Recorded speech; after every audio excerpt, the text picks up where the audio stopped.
Okay, I am now live on Facebook and YouTube. Let me get live on Instagram. Then I can tell all my peeps that I'm here. There we go. There's my Instagram feed. Good, good, good. Now I gotta let people know that I am live now because some people watch me live and jump in the chat, and I love reading your comments. I love commenting on your comments in real time. And I also uh, check the comments, obviously, when people watch on the replay. So I definitely love to hear what you have to say. And I definitely love your feedback too. Everybody is not trolling because some folks is just trolling. So feedback, whatever. Okay, there's that echo that we all love so much. Okay.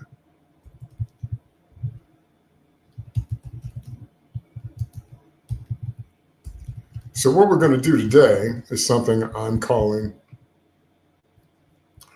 Trailer Roundup. Trailer Roundup. And the reason that I'm doing that today is because so many trailers have come out, and I'm like, I need to talk about them, but I don't know if I have time to do individual videos on them all. So we're just going to do a trailer roundup today. Now, also, having said that, I'm tired of my videos being demonetized because of a copyright claim or whatever. So uh, some of them we're going to watch right here in real time together, and some of them I'm going to watch and just comment. I'm not going to put the audio or the video on the screen because I'm tired of getting my videos demonetized because of some type of copyright claim in the material. So some of this stuff we can watch, and some of this stuff I'm just going to put a picture up, and then I'll give you my comments on it. Okay. As always, when I come on camera, all of a sudden, a piece of my lip decides to break off. Okay. Anyway, so let's start with the first one. The first one we're going to cover today, there's actually two Superman trailers I want to cover. So I'm actually just going to put up a picture of him. I don't think they can copyright claim that. And so, and we're going to talk about the trailers. So there's one that's this 30-second clip of his conversation that he had with Lois. And then there's another one that is a longer, more extensive trailer. And we are actually going to talk about both of those. But like I said, I can't show them because they will swarm and, give me that copyright claim in a heartbeat. So the first one is talking about how Lois and Superman it's an extended point of that interview that they're having, where Lois is talking about interviewing him as Superman, and she very easily slips into her reporter persona. And Clark at first seems a little bit amused, and then they seem to get into this heated conversation about his activities. Now, the first time I saw all that, I called chicken scratch on all that, because you cannot be Superman and not know that you don't have the authority to fly in other countries and that your actions were going to affect people around the world. And he responds almost like a teenager. I went, to save lives, and my actions only affected me, and a whole bunch of stuff like that, which doesn't make any sense. That makes no sense. And so the other thing that I wanted to stress on the little conversation with them is that I understand they're trying to show Lois as hard hitting, and I understand they're trying to show her as, the Lois Lane we know, and the persistent reporter and all that. But there's no question she asked Superman that he wouldn't have thought of already. That's another reason I knew it was some garbage as soon as I saw it, because he would have thought of all of that ahead of time. See, this is what happens when you write a Superman that's not intelligent.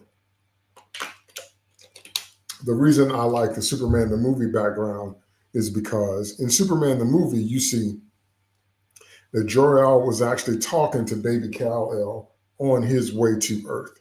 When baby Kal-El was in the rocket ship, Jor-El was talking to him then. And then when he turned 18, then the crystal called to him and it built a fortress, and Jor-El revealed himself to Kal-El. And then they spent 12 years together from 18 to 30. So in Superman the movie, we see the full-grown Superman revealed to the world at 30 years of age, but he spent the last 12 years in tutelage, under the tutelage of his AI father. And they talked about various concepts of immortality. They talked about different philosophies. He told them it was forbidden for him to interfere with human history.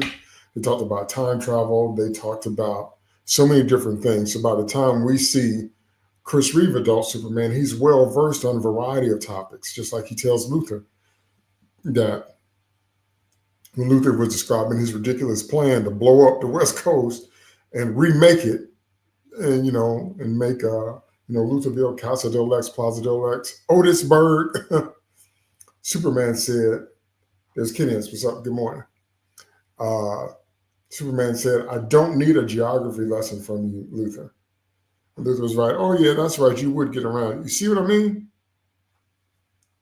That's what happens when you write Superman intelligently, as opposed to someone who's still kind of reacting petulantly because he doesn't seem to understand who he is, or that his actions would have consequences on a larger scale, that he just can't do what he wants to do and doesn't have nothing to say. But there's nothing that Lois asks him in those clips that he wouldn't have already thought about. So that's why I thought it was ridiculous, like from the jump. Okay. Now we're going to look at, well, I'm not going to put it on the screen, but I'm going to comment on it. I'm going to comment on the trailer that was released about a week ago, the Superman trailer. So that's the one that starts off with the building damage and the music and everything. And one of the things that seems to have been such a big focus on. Now, this happened in the Reeve movies too. This happened in Superman 2, and this happened in Superman Returns. But it seems since Man of Steel and Batman vs. Superman, there's been this increased tick in being sure that we show how much damage is caused, how much damage is caused by Superman's activities. But that seems to have become more of a focus now. So this trailer starts out with that, and the building is collapsing, and everybody's running and screaming. Okay. And it's got the John Williams theme. Now, let me say about that. I don't understand why people have a problem with the John Williams theme. I really don't. Because James Bond has a theme, Batman has at least two. So, the Batman 66 theme, but then the Danny Elfman theme that we heard in Batman 89, and also Batman the Animated Series. So what's wrong with making the John Williams theme Superman's official theme? It is anyway. That's the thing. Who else do you think of when you hear that music? Or when you see Superman, what other music do you think of? So I don't understand why people have a problem with that. Well, it needs to grow and evolve. Yeah, well, Star Wars has had the same theme music since 1977. And we love the Star Wars fanfare. What's wrong with that? There's nothing wrong with that. The great John Williams. So Lex Luthor is talking, calling Superman the most powerful being on planet Earth. And that's always Lex's thing, because Lex believes that because of his intelligence and because of his ambition, that he has a right to be the most powerful being on the planet, and Superman's an alien that has no claim, no right, no basis on which to operate or have the power that he does. And Lex feels like it should be his. So you see Lex going in the fortress with Ultraman, whoever that's going to turn out to be. I've heard many theories about who Ultraman is. If he's the actual Ultraman from the comics, originally he came from Earth 3, the Crime Syndicate Earth, but I have a feeling it's going to be like Bizarro. I have a feeling that this Ultraman is going to be a failed Superman clone. Okay, but we'll see. So Lex is like, we finally meet, and for some reason he's able to get into the fortress. Now, I can't tell you how tired I am of that trope. I'm so tired of Lex Luthor being able to walk into the Fortress of Solitude. In the comics, when we first see the fortress, Superman used to have this giant key in front. It was really kind of goofy, but it was Silver Age, but couldn't nobody lift it but him. And then in All-Star Superman, he had a regular sized key, but it was made out of a dwarf star, and it was so heavy, couldn't nobody lift it but him. How does Superman not have any security guards or safety protocols? How does he not have the fortress key to his DNA, fingerprints, and voice prints? How? That's what makes me think that Ultraman might be a Superman clone, because I'm so tired of Lex Luthor walking in the fortress. He did it in Superman 2, which was stupid. He did it in Superman Returns, which was stupid. And now he's doing it in this movie. I'm so tired of that trope that doesn't make any sense. That makes no sense. Lex can just walk in at his leisure. But anyway, so they get into a fight with the robots, and of course, Lex is able to operate Superman's technology, and Lex threatens to get rid of Lois, and, Lex is going to kill his parents. And then, of course, we once again see that shot we love so much of Superman broken and bloody in the snow. And I'm tired of arguing with people about this. If you understood Superman, you would understand that we want to see him being super. Instead, you always show him as broken as possible. And I did several tweets about that this week, about how there are many ways to deal with Superman's weaknesses, because he has many, but you don't have to nerf him. Okay, so I'm tired of that too. But anyway, Lex is sneering because he's Lex, blah, blah, blah. And so, the robots pick Superman up, and we know what happens after that. He gets put into the sunlight, and he's freaking out because it's too much sunlight, which is so stupid. Then he's fighting the kaiju. No matter what you do to me, Luthor, your plans won't work. So Gunn said he wanted a Superman that was vulnerable, that could be beat. You don't have to nerf him to make him more interesting. And I want you to notice in this picture I have on the screen, it looks like Superman's eyes are bruised. So that's either from a blow to the face, because normally that's what happens when you get hit in the eyes, or some type of negative feedback from using his heat vision. You realize neither one of those make any sense unless that blow is from somebody in his weight class. So if Ultraman is truly a Superman clone or whatever, maybe I can give you this. But if this is just damage from him using his heat vision, you realize how ridiculous that is, right? So then there's a big scene of him and Crypto fighting, and the big one where he knocks the Luthor Corp thug in the face and knocks his teeth, and it bounces off the camera. So it's a little bit of fourth wall breaking kind of thing, and we see the nasty teeth come out of his mouth.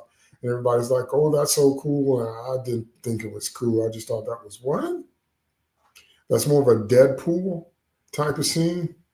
And then he's fighting Guy Gardner. And then he's fighting Ultraman again. And Ultraman looks like he's manhandling him. And then we get glimpses of Mr. Terrific, and Lois is in the ship.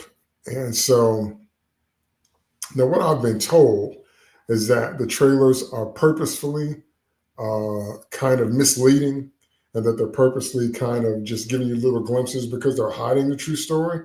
I really hope that's true. I really hope that the movie is a better movie than the trailers are giving, and then the little joke with him and Mr. Terrific, he's like, quit messing around. And Superman is like, I'm not messing around. I'm doing important stuff.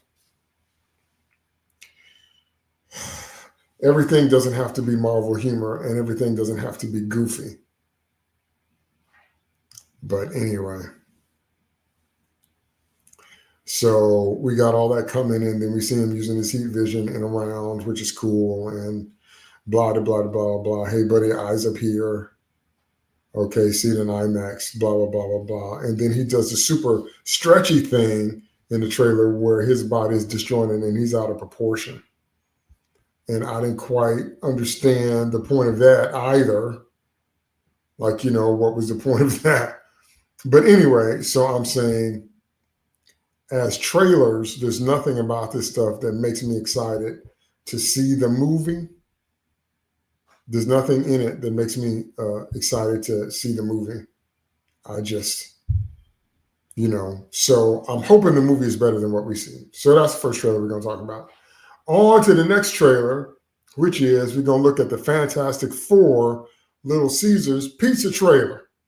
Okay, now I actually am going to be able to put that one on the screen. So we should be able to see that. Okay, let me blow that up and then we're going to watch that. Here we go. We at Little Caesars know the Fantastic Four deserve a fantastic pizza. So we I got it sped up for copyright avoidance, just so you know. delivered. It's one pizza with 4 different topping combinations. So there's something for the whole team. Oh, hey, what's up, big guy? Okay, right there. Now, maybe it's just me, but I think it's funny putting food in the same commercial with Giganto and Monsters and stuff, because I was like, don't nobody want to see his halitosis breath all over my pizza? But anyway, maybe that's just me. So right now, this is an homage to the first issue of the Fantastic Four, where we see Giganto, or the Mole Man's. Okay, looks like it's about to rain. Sorry, that caught me off guard. The Mole Man's pet coming out the ground, and the Fantastic Four are dealing with it. And it's really funny because Reed is tied up by ropes, and Sue is saying, I can't turn invisible fast enough.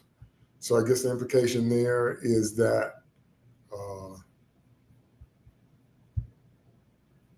that if she could turn invisible, Giganto wouldn't be able to perceive her at all. So let me show you that. There it is.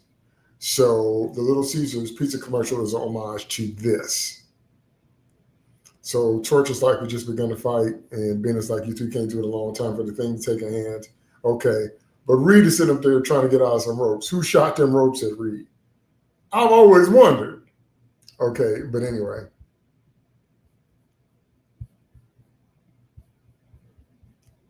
Not a topping! Not a topping! So now what people have been talking about is the CGI level, and I can't tell you the number of people that I had jump on my timeline and say it's just a commercial, it's just a pizza commercial, it's not actual footage from the movie. My counter to that is, aren't the trailers supposed to make you want to watch the movie? So shouldn't the trailers be as good as possible? Call me crazy, but the purpose of a trailer is supposed to be to get people excited about watching the film, to get people to come to the theater to want to watch the film. Okay, so a lot of people were, bashing the CGI and saying it should be better or whatever. I didn't believe this was real when I first saw it. I was like, is that really a trailer? I thought it was like a fan-made thing. Till it turns out it actually is a real trailer from Little Caesars. They got the Fantastic Four tie-in. So I'm like, this is cool, but does that mean the Mole Man is in the movie? Because we know Galactus is in the movie. We know Silver Surfer's in the movie. Is the Mole Man in this movie? So are we going to get a glimpse of him? Now, my personal opinion is that the Mole Man should have been the main villain. It's too soon to introduce Galactus. You don't introduce Galactus in the first movie, as far as I'm concerned. So I thought they should have started with the Mole Man. But is he going to be in this movie at all? So we get a glimpse of Giganto. See Marvel Studios' Fantastic Four First Steps, only in theaters. Okay, ready to be saved now! Get a Fantastic Four in one pizza, only $7.99 at Little Caesars. Pizza, pizza. Okay, I guess that's cool. Like I said, I sped that up a little bit, but I guess that's cool. I guess that's funny. But you want the trailer to get people excited about seeing the movie. You don't want the trailer to be another point of wondering if the CGI is going to be any good. And, the one thing that we've only seen a very small glimpse of is Reed in action. You notice we've seen Sue in action, we've seen Ben in action, we've seen Johnny in action multiple times, but we only got that one little glimpse in the trailer of Reed stretching, and that's it.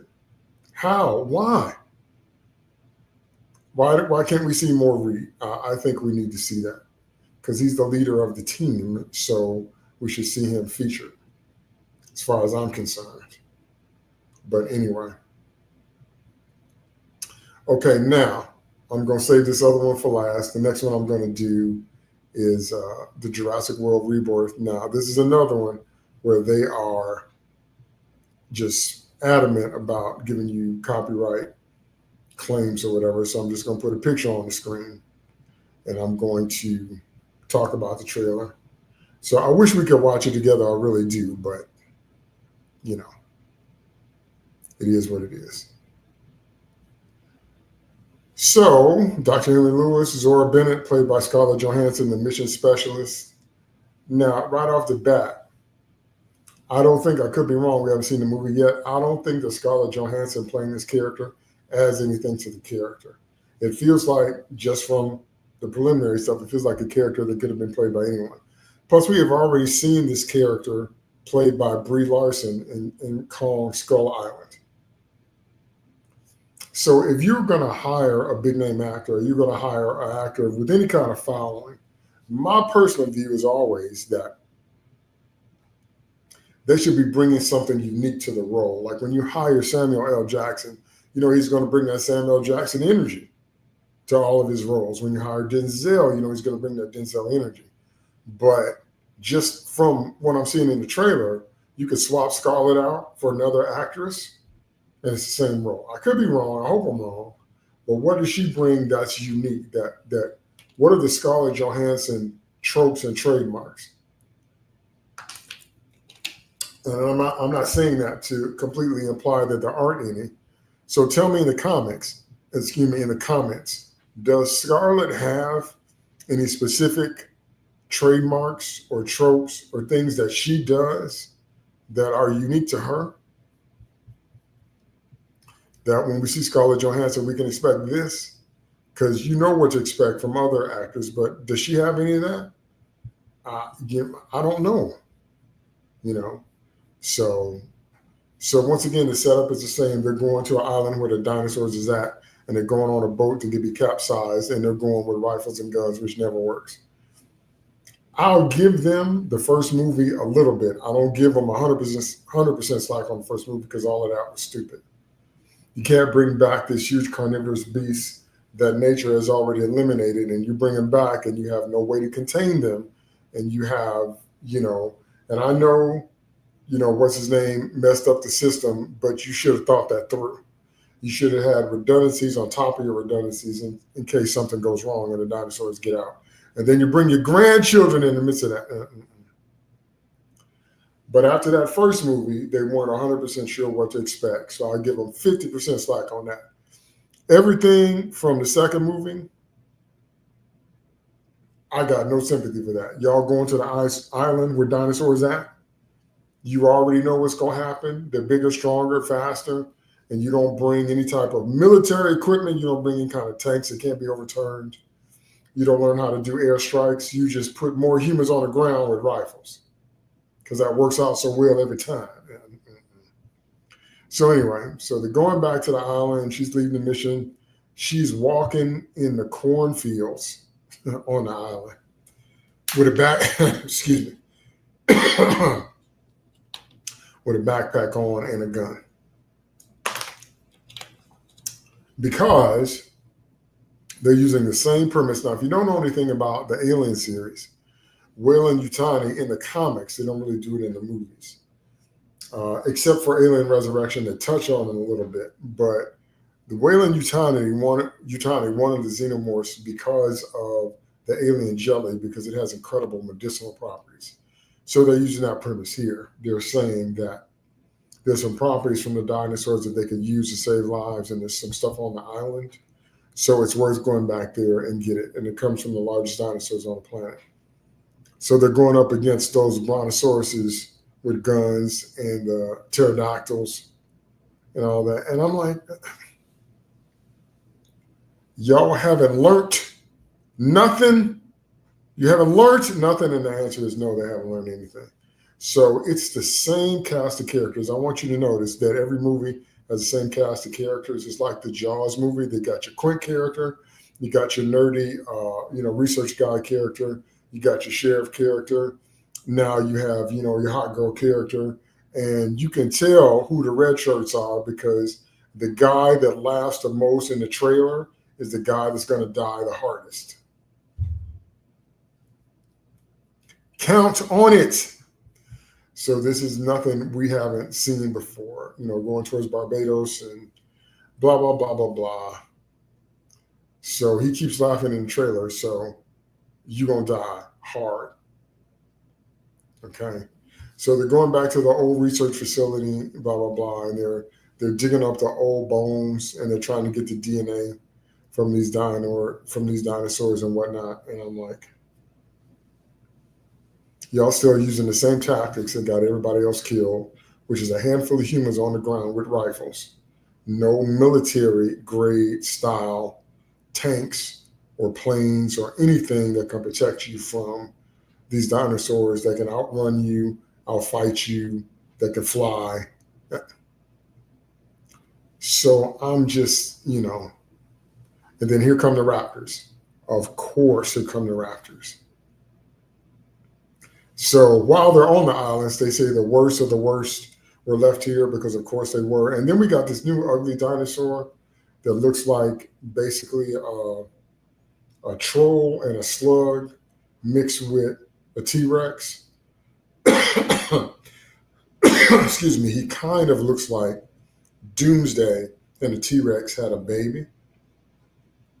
And then they have the scene at the end from the book where they're in the water surrounded by the dinosaurs. And once again, I'm trying to figure out what Scarlett Johansson is adding to the role because it's just Scarlett Johansson in a role. So once again, they're going to get wiped out one by one until we get down to her, Scarlett, final girl, and whoever else survives with her. And I'm like, why? So, I just don't have any sympathy for these people anymore. Now, the question has been floating all week long on Twitter and on other social media is which one of these movies do we think, I'm going to read that comment, which one of these movies do we think is going to hit the $1 billion mark? My answer to that question is none of them. I don't think any of them are going to break it. Superman movies have never historically broken $1 billion. None of them, not one of them. I think this one could have, but it's going to be too divisive. It's too much gun Superman. Okay, now bear with me here. Superman, out of all the superheroes, is supposed to be a unifying character. He's the one character that all of humanity can rally around because he's supposed to represent the best of us and the best of American values. So he's supposed to be a unifier. This Superman, mark my words, is going to be divisive because the trailer's already divisive. If you want to break $1 billion, you have to have mass appeal across wide demographic groups. You have to have high international box office. People around the world have to want to see it, and you have to have high repeat viewings. And I just don't believe this is going to do it. Out of all three, Superman, Jurassic, Rebirth, and Fantastic Four, Superman had the best chance to hit $1 billion, but it won't. There's just too much stuff in it. Gunn putting his dog in there instead of the actual crypto. There's just too much stuff in it. It's going to be divisive. It's going to be a very particular flavor of Superman. It's basically going to be Creature Commando. It's going to be Gun Superman. And everybody's not going to like that. Because in the trailers, every 5 minutes is watching him getting beat up. Okay? So there's that. And then with Jurassic World Rebirth, everything that's important in the movie's in the trailer. They're on a mission. They're going to retrieve this DNA, which I guess they didn't think to bring any samples back to last time, and it's going to save all these lives and blah, blah, blah, blah, blah. And they're going to put more humans on the ground with guns. It's the same movie. And it's going to have the same conclusion. We already know that. Okay. Now, Fantastic Four, there's no way that movie breaks $1 billion. The Fantastic Four have never had that kind of mass appeal. Fantastic Four have always been more of a niche. It's us comic book people that love them more than the world. And the Fantastic Four have had 3 tries now to get some mass appeal going. The best one was the Alba Evans movie, but they still haven't been able to generate enough mass appeal to even come close to breaking $1 billion. So, I don't know what to tell you, but I don't think it would be nice, but I don't think any of these 3 movies are gonna break. I think Superman is gonna come the closest, but the closest might be 400 or 500 million. So I could be wrong, and if I'm wrong, I'll be the first to admit it. But I just don't see it happening because it doesn't have that kind. None of these movies have that kind, enough of an appeal across demographic audiences to do the kind of business that they're trying to do. Okay. Now, finally, we're going to look at the IronHeart trailer. I know you've been waiting on that one. At first, I refused to do this thing at all because it's so ridiculous. Lord have mercy. So ridiculous. But once they added the new twist to IronHeart, I just couldn't resist. So same deal. It's sped up a little bit, so it's going to be going by a little fast. But I'm like, okay, I got to talk about this now. So here come the IronHeart trailer.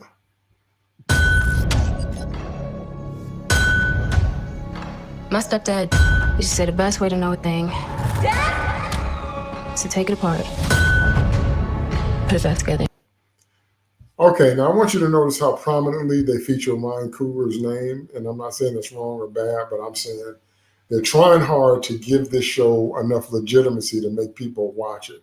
Because he just had a big hit with Sinners and all that different kind of thing. But I'm like, RiRi Williams as a character never worked in the comics. RiRi Williams as a character in the comics is completely obnoxious and full of herself, and a DEI Tony Stark replacement, which never took. So they said, let's give her a TV show. Okay. Put it back together.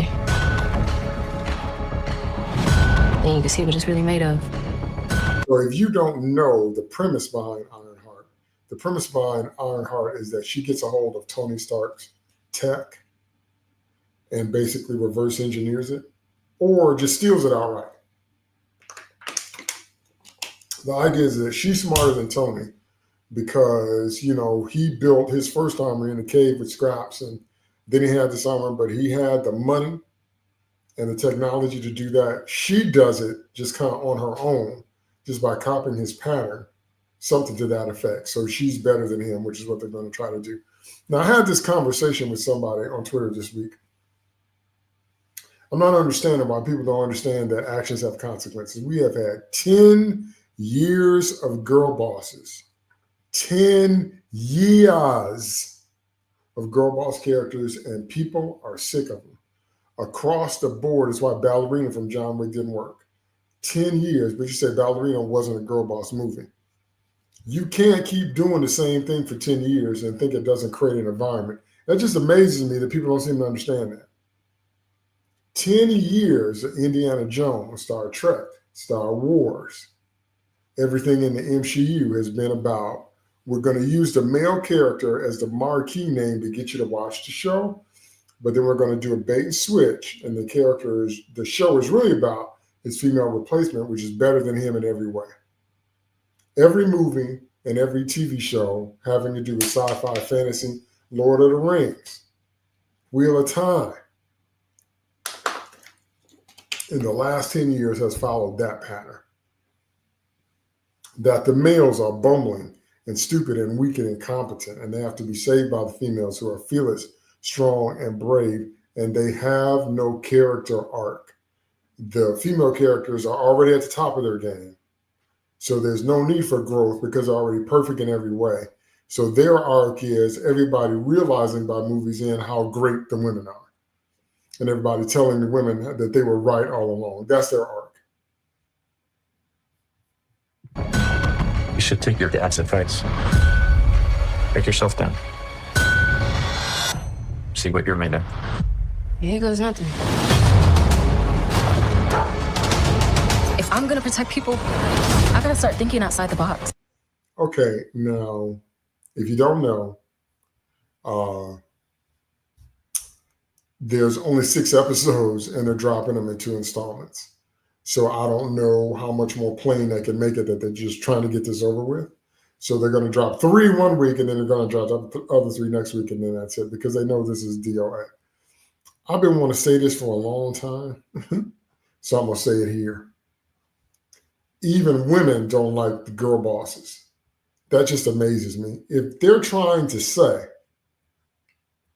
because they expressly stated that they were going to take Star Wars, which had always been a successful boy brand, and merge it with Disney, which is known for Disney princesses, a girl brand, and they were going to turn Star Wars into a girl brand. How'd that work out?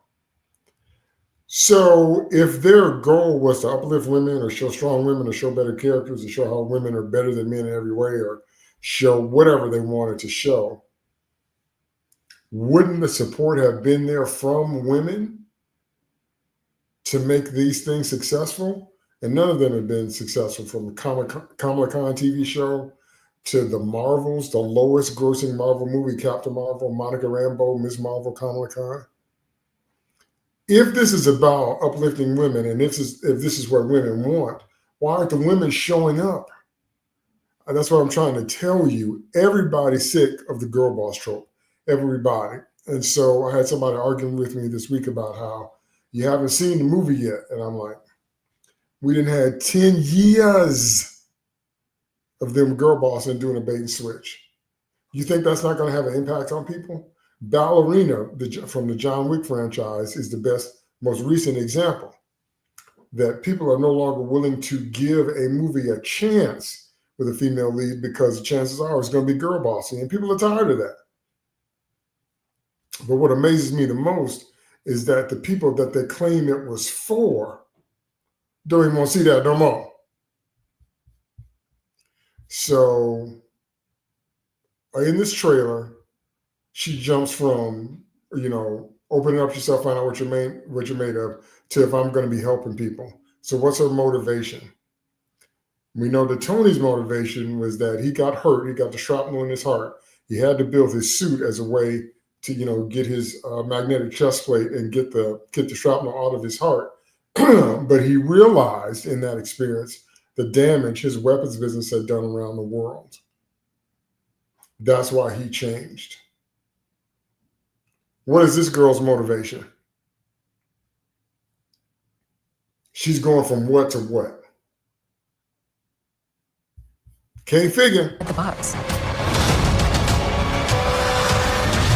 Out of all the things you could have built, with that big brain of yours, why this?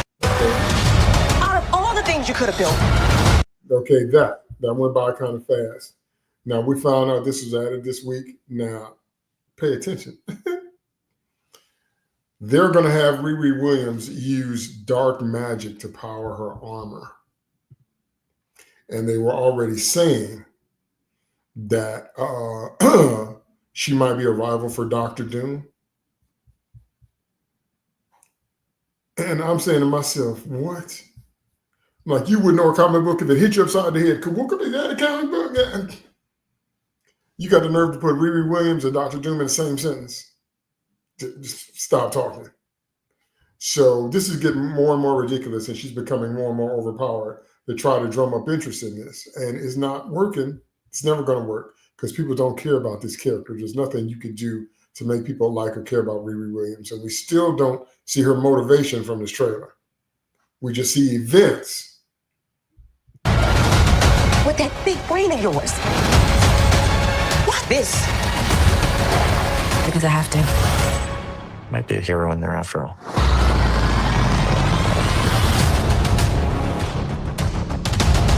RiRi, time to wake up, love. What are you? Your greatest creation yet. Who the hell else would it be, bitch? So that's supposed to be her version of Jarvis or Friday. So she's got her AI, but of course, it's a sassy black girl, sister girl character. Yeah, Mephisto has been mentioned too, but why would they waste Mephisto in Ironheart that nobody's going to watch? They might be setting up for brand new day in Spider-Man, which is going to be another mistake. So I'm trying to understand what they think is going to happen with this Ironheart thing. They already know it's DOA because nobody's interested. She didn't work in the comics. She's not going to work on Disney Plus. Okay. And then the other thing that got me, let me see if I can find it. The other thing that got me this week on Twitter was, excuse me, they talked about, well, here, let me just pull a few of these tweets up.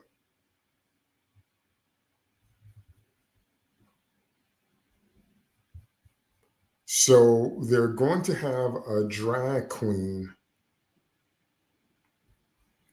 in Ironheart, and the drag queen is going to be the person in the chair, I think.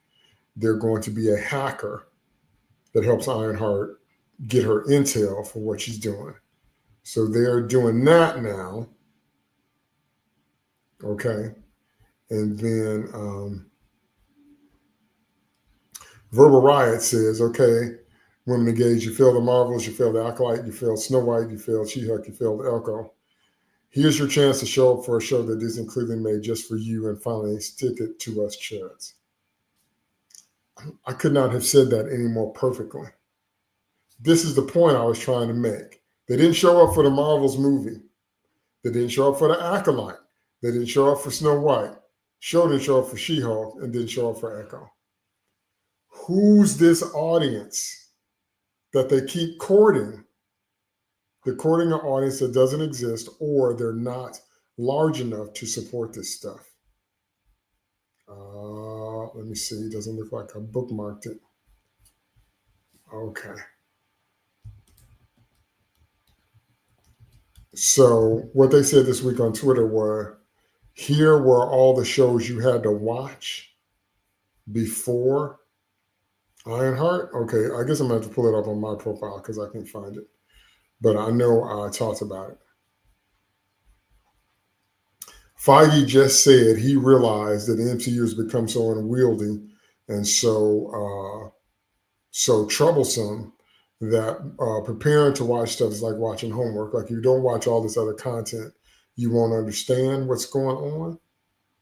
And after he said that, then they released this tweet. I hope I can find it sometime soon, where here's all the stuff you have to watch before you watch Ironheart.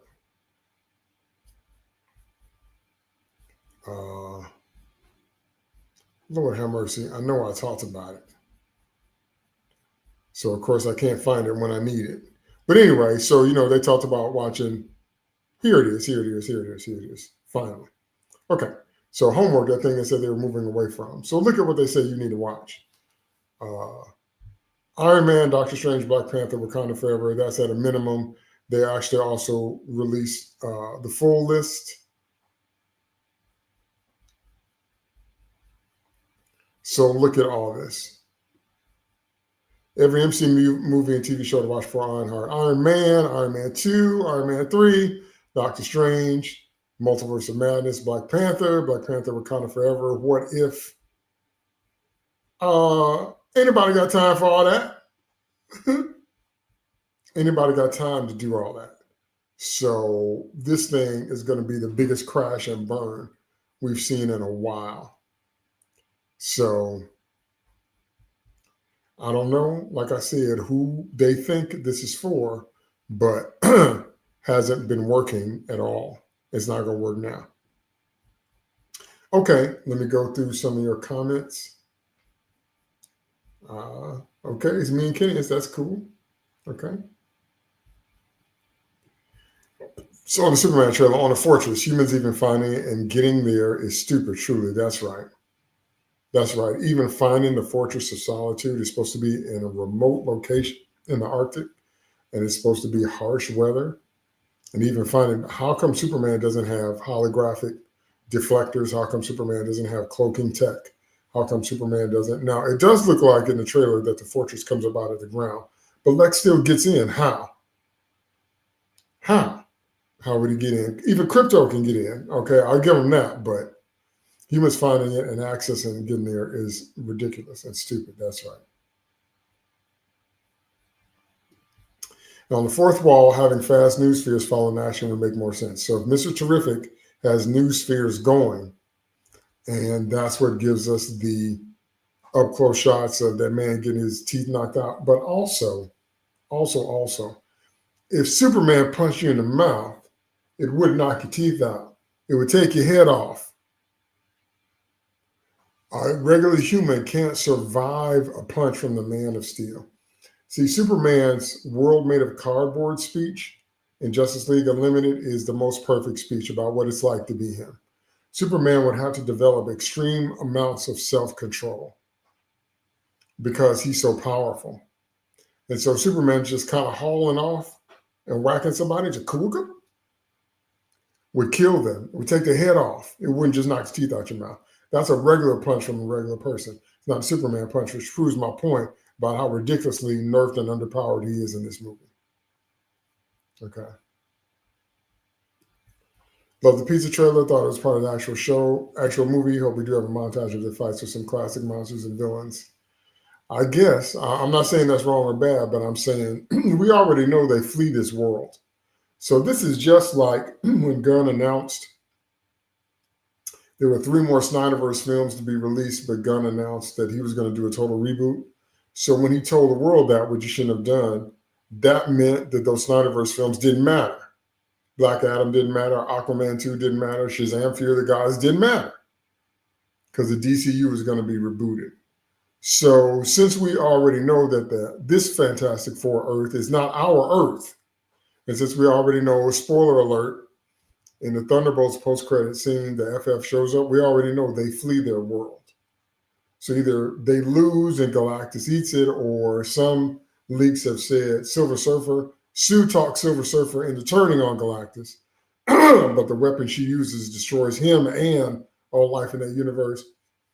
So either way, however it happens, why do we care about that version of Earth? Because they're going to leave it anyway. It's not our Earth. Why do we care? So even if we see a montage of their fights with classic villains, it's not the main MCU. So are they going to have to be reintroduced? See, it just feels ridiculous to me.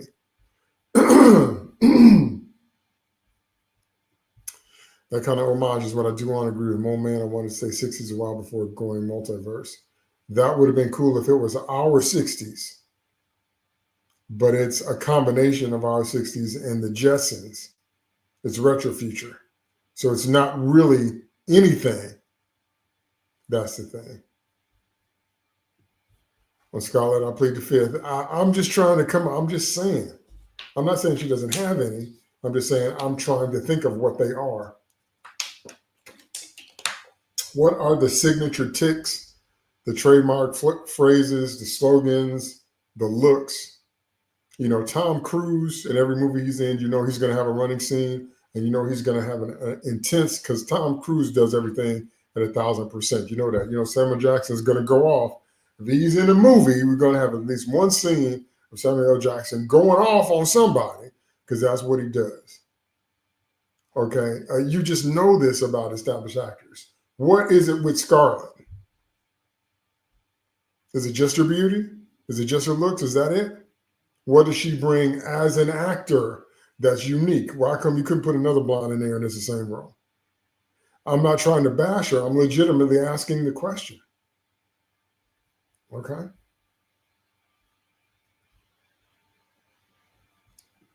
Mephisto could be the hook of Ironheart, but to who?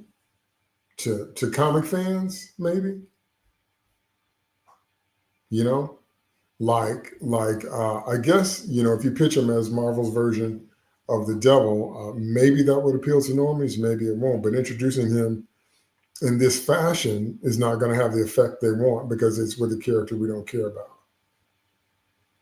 The other problem they have is the same problem people had with Century. And that is that even if they explain it in the movie, people are going to keep saying, where were you during the Thanos saga? So in one of the advertisements for Thunderbolts, they said that Century was stronger than all the Avengers rolled into one. Really? Then where was you at during the Infinity Gauntlet thing? So even if the movie explains it, people are going to say that. There's just no way around that. There's no way to avoid that. Okay. Tech Magic, Doom, and Mephisto may and a child kiss. Fan wants to kiss him. Origin story for Doom is amazing. Voice Doom seems to keep a boxing magic tokens from Doom. Okay. But we know that the first Doom we're going to meet in Avengers Doomsday is going to be Stark Doom. And we know that he's going to have to be recast, but it should have been Mads Mikkelsen all the way. But we're going to meet another Victor Von Doom. That Tony Stark Doom is going to just be in for 2 movies and then he's out. So when you know that kind of stuff ahead of time, it takes away from the weight. And the other thing was Secret Invasion, because nobody watched Secret Invasion. I watched Secret Invasion to review it, but they created the Gaia character. They created basically a Super Skrull, but not with the Fantastic Four powers, with all the Avengers powers. And so Gaia had all the powers at the end. Where was she during the Infinity Gauntlet? Where was she? There's not even a peep out of her. See, that's why I keep telling you, you need to seal off the Thanos saga, and then you need to reboot and make something separate. But, introducing Mephisto and Doom in these fashions, people are not going to see Dr. Doom. They're going to see Robert Downey Jr. and Tony Stark. There's no way around that. It's stunt casting to get people to watch it, but it's not going to have the impact that they want. And since we know he's gone after 2 movies, we're going to have to meet Doom again anyway. So Avengers Doomsday and Avengers Secret Wars is probably going to serve as the flashpoint of the MCU, meaning they're going to rewrite reality and do a reboot and everything's going to be new. So remember how they fixed reality at the end of X-Men Days of Future Past and they brought everybody back? And remember how in Deadpool and Wolverine, it was basically a rewriting of the Fox universe for those characters? Pretty much that's probably what's going to happen for Doomsday and Secret Wars. Okay? But I just don't think these movies are going to hit like they want them to. So that's our trailer roundup. Fantastic Four is my favorite group of all time. It's the first comic book I read was FF Comic. And I can't believe we're getting yet another movie with them that I'm not excited about.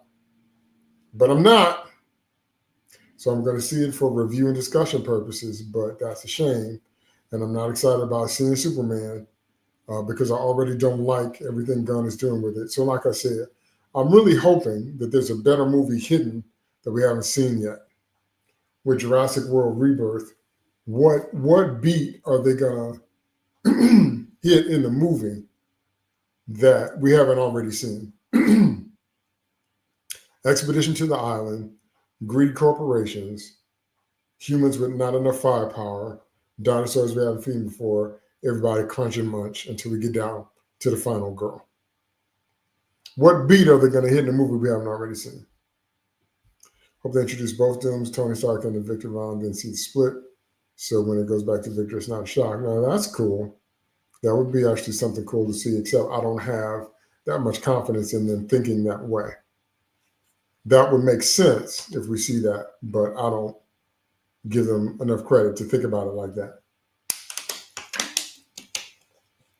So, hoping for hidden stuff that makes it a gem, breaks fingers crossing them. Right. So, we're hoping.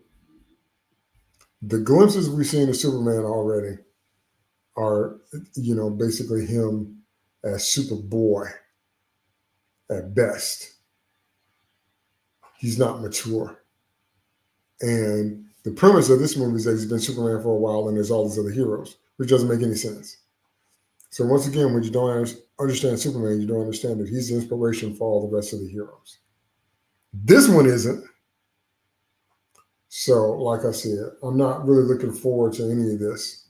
You know, I don't even think I'm watching IronHeart.